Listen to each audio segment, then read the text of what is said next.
live in a country defined by opportunity. Opportunities to create financial independence, to innovate where free enterprise is encouraged, to start one's life anew, to create wealth and happiness and personal security. Yet beneath our country's growing prosperity, there are a number of seemingly intractable problems that plague and continue to plague our communities. Growing unemployment, a struggling educational system, poor air quality, increased drug abuse, water shortages, financial stress on our public systems, businesses struggling to compete in a global market. At varying levels, these problems are experienced across the country, but they are uniquely and deeply experienced by the people living in the San Joaquin Valley.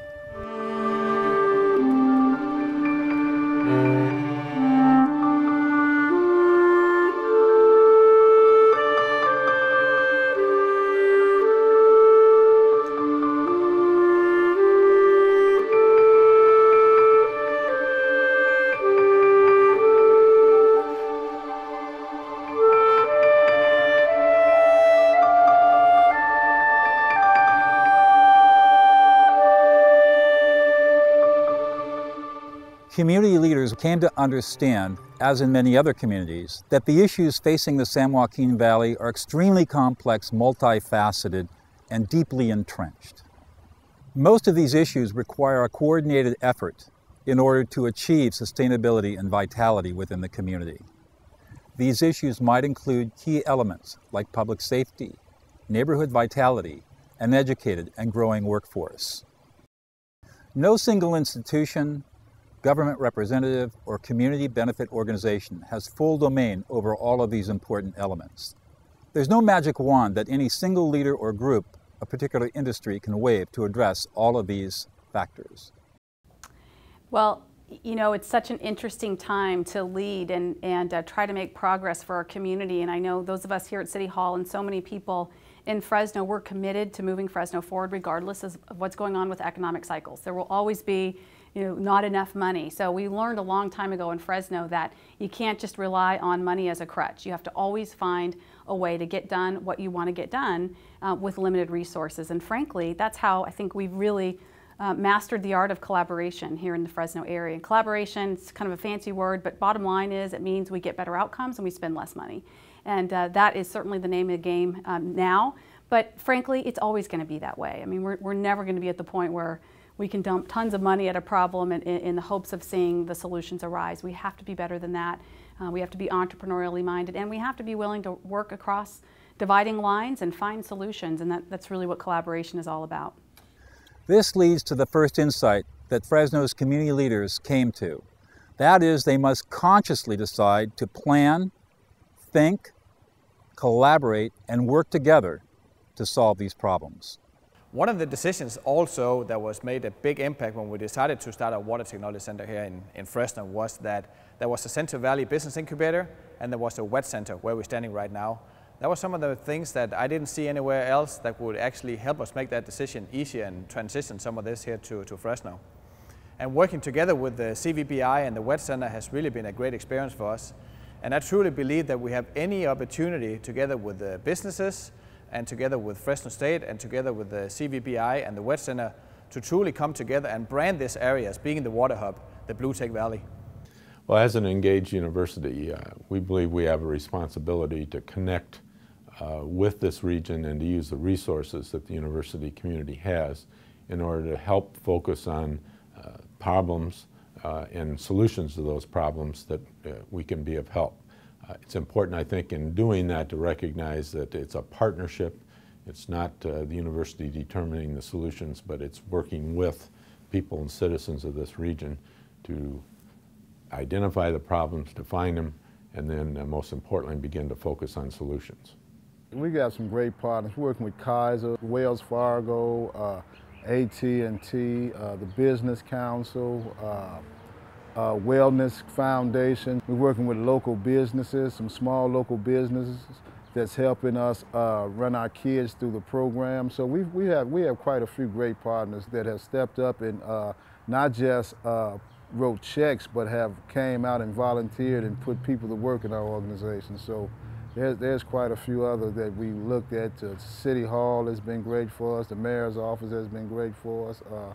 Just a great collaborative effort out of a lot of businesses and institutions here in Fresno. After experiencing the results of bringing people together to share ideas, to share experiences, and to share knowledge, community leaders outlined a 4 spheres framework as a way for community leaders to see and communicate how most activity in a community is deeply interconnected. First, there is economic development. This includes entrepreneurs, workforce development, companies that design, build, and provide new products and services. Next, they identified infrastructure development. This refers to land use, transportation, air and water quality, issues mostly related to city and government planning efforts. The third sphere is human development. This includes public safety, healthcare, education, and workforce readiness. Most importantly, these 3 spheres are surrounded by a 4th sphere that represents coordinated, dedicated, clear-thinking leadership. This sphere includes individuals and organizations focused on bringing the efforts from the other 3 spheres together in a unified direction. While each sphere is closely related, leaders in each sphere tend to operate at their own pace with unique leadership styles, have access to different resources, and bring varied experiences to the table. I think the 4 spheres model has really been more of a journey than an event. In the beginning, we thought if we just focused on economic development, everything would be fine. But over the years, people started to realize that there were really 3 areas of focus you had to work together on. Each one was equally important, and you can't get them to work together behind strategies without a 4th sphere that holds them all together. So I think what basically has happened is people who have expertise in one area over time started to learn all the areas, and then once you do that, your mind starts to think globally before you start focusing on your specific task. One of the challenges that I think a lot of the leadership has, just in general, is how to make decisions and how to work together. Everyone comes from their own perspective with their own roles, responsibilities to different agencies or different passions that they have as people. And when the Fresno Business Council developed the 4 spheres, it's really an approach of decision making. So that way you're looking through several different lenses, not just what is close to your own heart. For example, I work a lot within organizational leadership, and workforce development is I'm very passionate about that, along with education. So when I look at a problem within our community, I think more along the lines of workforce development and education, while someone else from the economic development sphere might look at the problem a different way.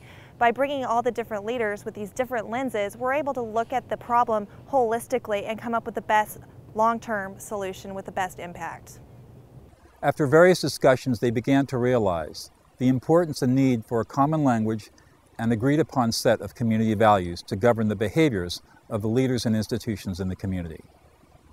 Well, we're trying to get people out of their silos, out of working in pure self-interest, and trying to see the community as a whole and make decisions more in that light, in the light of what's best for the entire community as opposed to what's best for my self-interest. And so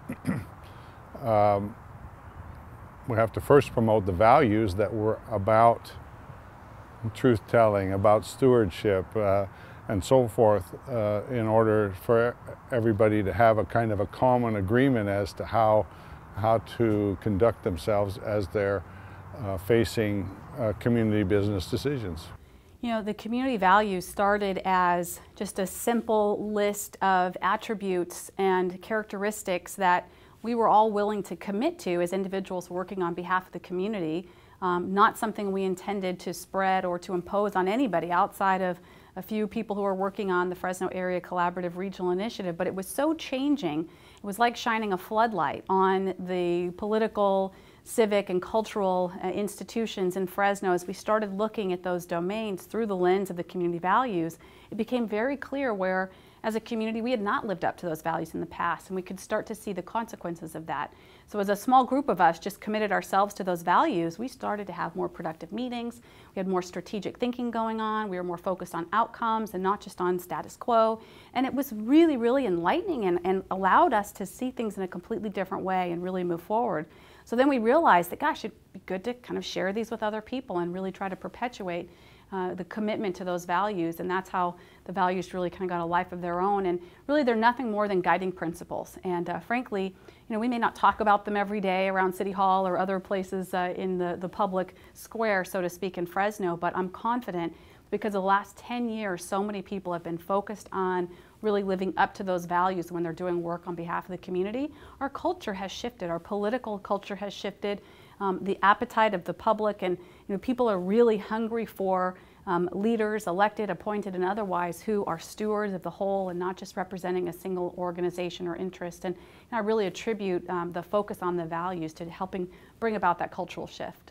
One of the things that was a real hard reality to me was that when I was an entrepreneur and I paid my own bills and I was living within my world and my silo of my own personal life, I thought I was a great citizen. I paid my taxes. I wasn't a criminal. I did everything pretty much right, and I thought I was okay. But what I realized is that being a citizen, being an American citizen, there is a responsibility to your community. There's a responsibility of understanding how your community works, who the leadership is, where your community is going. And as a citizen, it's taking an active role, not pointing out and shaking your finger of what you don't like or what needs to be fixed, but stepping up and saying, how can I help? Where do I fit in? And where are we going? And let's do it. Whether we live in a time of recession or prosperity, linking resources becomes a powerful way for leveraging what we already have. The community leaders have gained this insight and began to realize that collaboration was the only way to bring resources together that might otherwise appear to be scarce or non-existent. Well, I think we have an incredible amount of unity among community-based organizations in the Fresno area. There are so many people that are trying to pull the rope in the same direction, and they've got the best interests of the people of Fresno at heart. I think the reality is it's time to take it to another level and really get serious about co-laboring with one another, not just talking. That's an important first step, and I think the last decade has really been all about breaking down silos and making sure that people are talking and understand one another's plans and resources. The next step is truly co-laboring and stopping to do some of the things that maybe you don't do as well, picking up some of the work in areas where you actually are excellent, and allowing some partner organizations to kind of fill in the gaps. So I think that's the next level for us, but it starts with a foundation of really being committed to what's in the best interest of Fresno. We've got that here. We hear it all the time from outsiders who come and visit and work with our community organizations, that there's a constant theme, a continuous message of just wanting to see our city and the people who live here move forward. And that's pretty rare, frankly. And we're lucky to have that kind of unity in our city. Hope. Hope. I think we're dealers of hope. And we're trying to be honest capacity brokers.